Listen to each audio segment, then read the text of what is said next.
अस्सलाम वालेकुम, welcome back to the new video. और आज की वीडियो थोड़ी सी सैड होने वाली है और ये मामला पिछले काफी टाइम से चल रहा है। थंबनेल और टाइटल देख के तुम लोगों को आइडिया हो गया होगा आज हम किस बारे में बात कर रहे हैं। मैंने काफी टाइम पहले एक डकी भाई के बारे में वीडियो बनाई थी और हाँ भाई देखो, पूरे मुल्क में हर तरह का क्राइम हो रहा है और अब तो वो लोग जो इस क्राइम को रोकना चाहते थे, मतलब कि बैटिंग प्रमोट होने को वो लोग रोकना चाहते थे, जो वो आज खुद सलाखों के पीछे पड़े हुए। पाकिस्तान किधर जा रहा है, पाकिस्तान का कानून कहाँ जा रहा है, मुझे तो रोना आ रहा है भाई इस बात पे कि भाई क्या ही इमेजिन कर सकते हैं। मतलब तुम इमेजिन करो, 2 से 3 हफ्ते पहले की बात है, हर न्यूज चैनल पे सिर्फ एक ही बंदा बैठ के एक ही बात बोल रहा था, भाई बैटिंग प्रमोट नहीं होगी, यूट्यूबर्स बैटिंग प्रमोट करते हैं, यूट्यूबर ये जिसको यूट्यूब का वाई भी नहीं पता वो भी यूट्यूबर्स को गलत बोल रहा था। आई नो भाई, मैं इस चीज को कभी भी सही नहीं बोल रहा कि बैटिंग प्रमोट करना अच्छी बात है, हमें भी बड़ी बड़ी डील्स मिलती हैं और मैंने भी कई डील्स जो है ना वो ठुकराई हैं because of batting is not good thing. हमारी ऑडियंस में ज्यादातर बच्चे होते हैं और बच्चों को अगर अभी से ही हम लत लगवा देंगे बैटिंग की तो वो बड़े होके क्या ही बड़े। वैसे अगर लत ना भी लगवाएं तो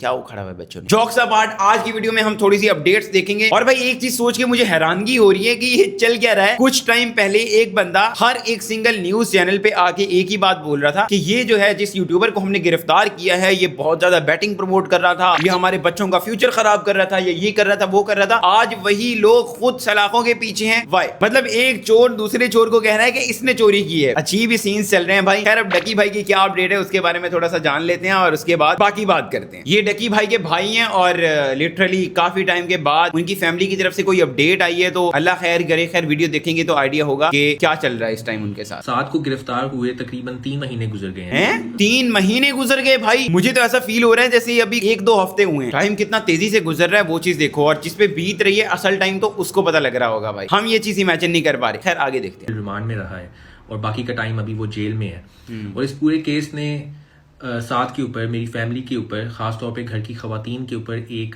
गहरा असर छोड़ा। Exactly. इस सब के दौरान बहुत से लोगों का बहुत कुछ कहना था, बहुत से रिपोर्टर्स का, बहुत से पेजेस का, चाहे वो सच हो या झूठ हो उनके। यार एक चीज मैं यहाँ पे ऐड करना चाहूंगा, कुछ मीम पेजेस हैं पाकिस्तान के अंदर। यार देखो, ह्यूमर अगर तुम्हारे अंदर नहीं है ना तो मीम पेजेस बनाना ही छोड़ दो भाई। एक चीज मैं देख रहा हूँ, अब देखो एक बंदा बेशक गुनाहगार है या जो भी है, इस वक्त वो जेल में है या जो भी उस वक्त इस पे गुजर रहा है, तुम उसकी फैमिली को इस टाइम पे इन्वॉल्व कर रहे हो। और मैंने कुछ ऐसे कॉमेंट सेक्शन देखे, कुछ ऐसी मीम्स देखी, कुछ लोगों के इतने अजीब जहन हो चुके हैं कि वो मतलब ऐसे ऐसे कॉमेंट्स कर रहे हैं कि अब अरूब अकेली हो गई है तो उसको मेरे पास भेज दो, अब अरूब क्या करेगी, ये वो फना फना। भाई लाइक दैट, मतलब क्या चल रहा है? जस्ट इमेजिन कि ये सब तुम्हारे साथ हो रहा है और कोई तुम्हारी बीवी के बारे में ये बातें लिख रहा है। मैं इससे आगे कुछ नहीं बोलना चाहूंगा भाई, तुम खुद समझदार हो। गलत है यार, ये सब गलत है भाई। आगे बढ़ते हैं। मुख्तलिफ ओपिनियंस थे, मुख्तलिफ उनके तबसरे थे, लेकिन आज की जो मेरी बात है वो एक एंटायरली डिफरेंट चीज के बारे में है। एट वन पॉइंट आप सबका ये कंसर्न था, ये सवाल था कि ये केस जरूरत से ज्यादा ही ड्रैग ऑन हो। एग्जैक्टली भाई, एग्जैक्टली। और बड़े बड़े बिल बोर्ड, पोस्टर, बहुत कुछ बाहर आप देखोगे, आप लोगों को नजर आएगा। बड़े बड़े एक्टर्स, क्रिकेटर्स की यहाँ पे बैच लगे होते हैं, 1xbet क्या से क्या भाई। उनको तो कभी मैंने सजा मिलती देखी नहीं है और यहाँ सजा बढ़ती जा रही है। लेकिन अब जो हो रहा है ना, वहां से पता लग रहा है कि ये पर्सनल ग्रजेस निकाले जा रहे हैं विद रकी भाई। आगे देखते हैं। जिस पॉइंट पर हम स्टैंड करते हैं, जो एक्शन हमने NCCIA ऑफिसर्स के खिलाफ लिया है, वो एक्शन सिर्फ हमारे अपने मुफाद के लिए नहीं है। ये एक्शन उन तमाम लोगों के लिए है जो ब्लैकमेलिंग के विक्टिम बन चुके हैं। हम जब साथ से मुलाकात करने के लिए जाते हैं तो हम टेलीफोन के जरिए बात करते हैं, बीच में शीशा होता है और हम आमने सामने बात करते हैं। एक फिक्स टाइम हमें मुकर्रर होता है और आसपास दूसरे लोग भी आए होते हैं अपने फैमिली मेंबर से मिलने। और हाँ, हमारी बातचीत होती है कि अच्छा आप किस मामले में अंदर हो, ये क्या आपका मामला है, सब कुछ। और उनकी अपनी फैमिली मेंबर्स से यही डिस्कशन होती है कि बाबा इतने पैसे हम कहाँ से अरेंज करें, बाबा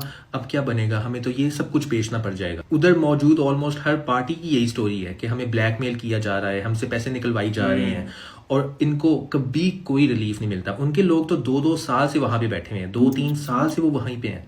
हमें तो फिर 3 महीने हुए हैं, लेकिन उनके 2-2 साल से वहां हैं, उनको कोई रिलीफ नहीं मिला, किसी तरह का उनको बेनिफिट नहीं हुआ। और जब हम मुलाकात से बाहर निकलते हैं तो मैं, मामा, अरूब, हम आपस में ये बात कर रहे होते हैं कि हम इतने लकी हैं कि हम एटलीस्ट लीगल फी हम अफोर्ड कर सकते हैं, हम ये आना जाना, ट्रांसपोर्टेशन, सब कुछ अफोर्ड कर सकते हैं। इस सब के बावजूद, इस सब स्ट्रेस के बावजूद वी कैन अफोर्ड थिंग्स। लेकिन ज्यादातर केसेस में लोग नहीं अफोर्ड कर सकते कि वो लॉयर्स की फी दें या आना जाना, वो हार मान जाते हैं, वो अपना सब कुछ देने को तैयार हो जाते हैं। NCCIA جو ادارہ ہے یہ ایز این انسٹیٹیوشن کرپٹ نہیں ہے. آپ کسی ادارے کا نام لو, آپ کو ہر ادارے میں اچھے برے لوگ ملیں گے. بالکل صحیح بات ہے بھائی, یہ بات 100% ٹھیک ہے اور ایکوریٹ ہے کہ کوئی بھی ادارہ غلط نہیں ہوتا. ادارے میں کام کرنے والے لوگ غلط ہو سکتے ہیں, لوگ برے ہو سکتے ہیں, وہ رشوت خور ہو سکتے ہیں, لیکن کبھی بھی پورا ادارہ تو ہماری بھلائی کے لیے بنا ہوتا ہے نا. دیکھو یار, تم اگر کسی پولیس افسر کو کرپٹ دیکھتے ہو تو اس کا مطلب یہ نہیں ہے کہ وہ پولیس کا پورا ادارہ ہی کرپٹ ہو گیا ہے یا پولیس کا ادارہ ہی غلط ہے. نہیں بھائی, وہ ایک پولیس افسر کرپٹ ہے تو اس کو باہر نکالنا ہے اور ہم اسی کو برا کہیں گے. لیکن ہم ان لکیلی بہت برے لوگوں کے شکنجے میں آئے ہیں, اور ڈے ون سے ہماری فیملی کو بھی ایسے بلیک میل کیا جاتا تھا. ان لوگوں کی یہ ٹیکٹک بن چکی تھی کہ جب انہوں نے بندہ اٹھانے جانے تو اپنے ساتھ 2-3 اور لوگ لے کر جاتے تھے, اور جب بندہ اٹھاتے تھے تو کہتے تھے کہ یہ فلانا بندہ ISI کا ہے, یہ فلانا بندہ MI کا ہے, چلو اب ڈیل کرو ہمارے ساتھ. اس طرح ان پر پریشر ڈال کے سب کچھ نکلوایا جاتا ہے, اور ان کا اپنا کوئی موڈ نہیں ہوتا کہ اس کیس کو لیگل چینل کے تھرو لے کر چلیں. اور ابھی بھی جو ایکشن ہم نے NCCIA آفیسرز کے خلاف کیا ہے وہ ایک لیگل چینل کے تھرو ہی کیا ہے, جس میں FIA اینٹی کرپشن سیل نے ہمارے ساتھ بہت زیادہ تعاون کیا. انہوں نے مکمل ہمارا اس معاملے میں ساتھ دیا ہے ود سبسٹینشیل ایویڈنس. اور میرا مقصد آپ لوگوں کو انکریج کرنا ہے کہ اگر آپ کو کوئی تھریٹ کرتا ہے, آپ کو کوئی بلیک میل کرتا ہے, کوئی آفیسر جس بھی رینک کا ہو, آپ نے فوراً اینٹی کرپشن سیل کو انفارم کرنا ہے ود ایویڈنس. مجھے ساری بات سمجھ میں آ گئی ہے, اور لٹرلی میں یہ سوچ کے حیران ہوں, اس بندے کی اس وقت پکچر میرے بالکل سامنے ہے جب وہ آ کے بڑے بڑے نیوز چینلز پہ یہ بول رہا تھا کہ میں پاکستان کے بچوں کے حق میں بول رہا ہوں کہ ان کو غلط چیز پروموٹ کی جا رہی ہے. بھائی آپ خود رشوت خور ہو یار. جسٹ امیجن بھائی, اس بندے کی پکچر لاؤ سامنے. اب میں یہاں پہ نہیں لگاؤں گا کیونکہ بھائی میں نہیں چاہتا کہ بلیک وی گو آن دا وے, کسی ایکسپلینیشن کی ضرورت نہیں ہے, آپ لوگوں کو سب پتہ ہے بھائی. بس تم لوگ یہ سوچو کہ بھائی وہ کیا بندہ تھا یار. کم آن یار. اوکے آگے بڑھتے ہیں. وہ آپ کا کام لازمی کریں گے. دوسری بات یہ کہ میری آپ لوگوں سے ایک ریکویسٹ ہے کہ اروپ کو اس معاملے میں فضول میں گھسیٹنا بند کر دیں. یہی چیز میں نے شروع میں آپ لوگوں کو بولی تھی بھائی, کسی کی فیملی کو تو ویسے ہی نہ لاؤ تم لوگ, لیکن جب ایسا حالات چل رہا ہے ان لوگوں کے اوپر بھائی کم آن یار, تھوڑے سے گرو اپ ہو جاؤ, تھوڑا سا مائنڈ اپنا گرو کر لو یار. مطلب بچے ہی رہنا ہے تم لوگوں نے, اور یہ جو میم پیجز یہ سب حرکتیں کر رہے ہیں لٹرلی بھائی یہ ٹائم تم لوگوں پہ بھی آ سکتا ہے, تو خود کو اتنا وہ نہ سمجھو. ہر انسان میں کہیں نہ کہیں برائی ہوتی ہے, اور ہاں چلو مان لیا فیملی ولاگنگ غلط ہے یا کچھ اور غلط ہے, وہ جو پروموٹ کر کے گیا ہے وہ غلط ہے, لیکن اس کا مقصد یہ نہیں ہے. تمہارے اندر بھی 100 خامیاں ہوں گی یار. بائی دا وے ایک اور چیز جو مین سمجھ میں آئی ہے, یہ بیٹنگ ایپس کو پروموٹ کرنے کے پیچھے ڈکی بھائی کو سزا نہیں مل رہی. جسٹ فار دا شہرت, جسٹ فار دا منی, ان لوگوں کو وہاں پہ گریب کر کے رکھا گیا ہے کہ ان کو یہاں رکھیں گے, پھر ان کی فیملی سے پیسے لیں گے, جس کو آپ بھتہ بھی بول سکتے ہو. ظاہر سی بات ہے یہی بولیں گے, اور کیا کہیں گے یار. خیر ان لوگوں نے بہت اچھا سٹیپ لیا ہے کہ ان کے خلاف الٹا کیس کیا ہے. ظاہر سی بات ہے ان کے پاس اچھے خاصے ایویڈنس ہوں گے تبھی ان کے خلاف کیس ہو پایا ہے, کیونکہ وہ ظاہر سی بات ہے کوئی چھوٹی موٹی پارٹی تو ہوگی نہیں. خیر آج کی ویڈیو چھوٹی سی تھی اور یہ اویئرنیس ویڈیو تھی بھائی. دیکھو ایک تو میم پیجز یہ جو سب حرکتیں کر رہے ہیں, اور یہ جو کامنٹ سیکشن میں لوگ لگے ہوئے ہیں بھائی, تم لوگ بھی پاس آ جاؤ, اور اس کے علاوہ پورا وقت بتا کے نہیں آتا. خیر یہ ویڈیو آئی تھنک سو کچھ ٹائم پہلے کی ہے, تو آج کی کیا اپڈیٹ ہے وہ بھی ذرا دیکھ لیتے ہیں. السلام علیکم جی, فیاض رامی آپ حسن خاطب ہے. آئی تھنک سو یہ ڈکی بھائی کا وکیل ہے, اگر میں غلط ہوں تو مجھے کامنٹ سیکشن میں بتانا. السلام علیکم جی, فیاض رامی آپ حسن خاطب ہے. آج سعد الرحمان اور ڈکی بھائی کا کیس عدالت میں لگا ہوا تھا. ڈکی کی پوری فیملی عدالت میں موجود تھی. 11:30 بجے نیشنل سائبر کرائم کی ٹیم بھی عدالت میں موجود تھی, لیگل ٹیم بھی عدالت میں موجود تھی.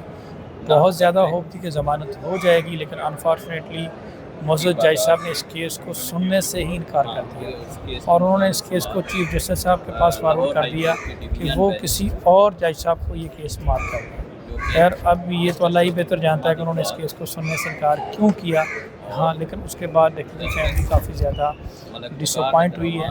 اینی ہاؤ اب یہ دیکھتے ہیں کہ یہ کیس آج ہی کسی اور جج صاحب کو مارک کیا جاتا ہے یا پھر اس میں کوئی فردر ڈیٹ ہوتی ہے. بہت شکریہ. مجھے تو یار سمجھ میں نہیں آ رہی بھائی, اتنا بڑا کیس بنا ہوا ہے اور اتنے کرپٹ لوگ اس کے اندر ایڈ ہیں, تو اللہ بہتری کرے. ہم یہاں کچھ کہہ نہیں سکتے, ظاہر سی بات ہے ہماری کیا حیثیت ہے یا ہمارے الفاظ کی یہاں پہ کیا حیثیت ہے کہ ہم زیادہ بولیں. بس ہم یہی کر سکتے ہیں کہ اللہ پاک سے دعا ہے کہ بھائی کی مشکلیں اللہ پاک آسان فرمائے.